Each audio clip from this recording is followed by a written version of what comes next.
me dive right in. I'll say something pretty obvious to everybody, but I think it's really important to underscore. Here in 2020, the bilateral commercial relationship between the US and China is incredibly challenged. In fact, it's hard to think of a time when this, what used to be described as the ballast or the stabilizer of the overall relationship, has been so fraught. This leads me to be pretty sober about the prospects for this aspect of the relationship in the long term. But I do think COVID-19, in addition to the many, many challenges it brings, also does present some opportunities for the economic relationship. Let me be frank, in China, in the United States, and across the globe, the stakes for the economic relationship have been raised dramatically by COVID-19.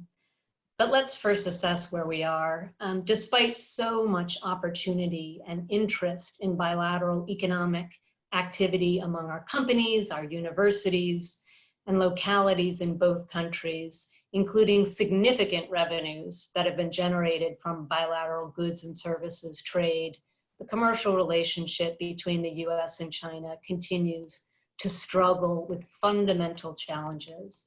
As you know, there are long-standing accusations against China of depriving American and other foreign investors of a level playing field to compete in the China market through the use of protectionist and unfair trade practices that distort global markets. More recently, the US government has been accused of allowing an overzealous bleeding of national security issues into economic policymaking to ramp up investment restrictions, export controls, and other limitations on technology trade that are unduly impacting American competitiveness. They're also depriving local economies across the United States of investors and not making the United States more secure in the process. And on both sides of the Pacific, there's been a tit-for-tat application of tariffs on trade flows that has impacted more than $700 billion in goods flowing between our two countries over the past almost 2 years of a trade war. Tariffs that were justified in the US not only to bring China to the negotiating table on trade and market access issues, but also to help promote a broader economic decoupling of our interconnected economies on political and economic grounds. So even before COVID-19 put an even bigger strain on this element of the relationship, commercial ties between our two countries have been in dire straits, and these restrictions put on trade by our governments has led companies to accelerate a process of diversifying, I'll say, rather than decoupling, where and how they source goods and services. So against this backdrop, let me at least highlight two positive things in 2020 vis-a-vis the economic relationship. First is with regards to the trade agreement between the United States and China. This phase one trade agreement, given how negative the economic relationship had become, was very, very warmly welcomed by the US business community. 3 months ago, yesterday, it was signed, and it was a very positive development, if for no other reason than it took some of the tension out of the economic relationship. But of course, the agreement was limited.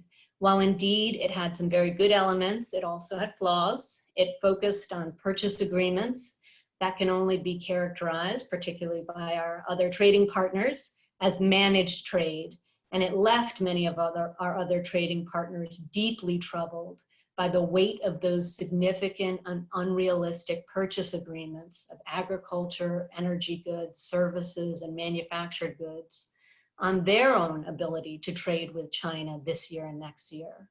So these commitments to purchase an additional $200 billion in US goods and services over the next 2 years, over 2017 levels, were unrealistic in January. Today, of course, it will be frankly impossible to achieve due to COVID-19, although we did just overnight get good economic data about agricultural trade with China over the past 2 months, mainly due to increased purchases by China of soybean and pork.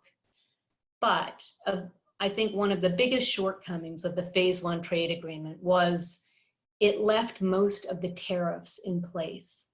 And so this is something, while the US government has stressed is necessary to use as leverage for Phase 2 trade negotiations, this impacts even the current purchase commitments that China has made, since the tariffs still apply to most of the purchases of US farm goods, energy products, and this squeezes the margins for US sellers. But, as I said, let me at least highlight one positive element of the Phase 1 trade agreement. As we've seen over the past 3 months since the deal was signed, this Phase 1 trade agreement has offered a very important area of productive cooperation between the US and China. Implementation of the commitments made in January have been moving forward, according to the US Trade Representative, the Treasury Secretary, President Trump and President Xi, of course, and our 2 ambassadors. And despite increased tensions in the overall relationship, and of course now the global health pandemic that we face, this at least has been one area where the US and China can point to progress. So my former colleagues at the US Trade Representative's office have pointed to progress that China has made on process and on substance.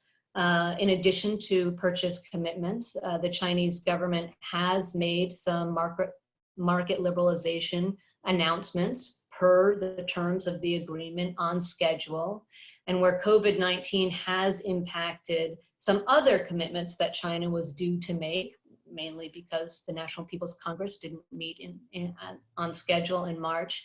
China continues to talk in a very fulsome manner about how it will continue to make these market access commitments come to life for American companies.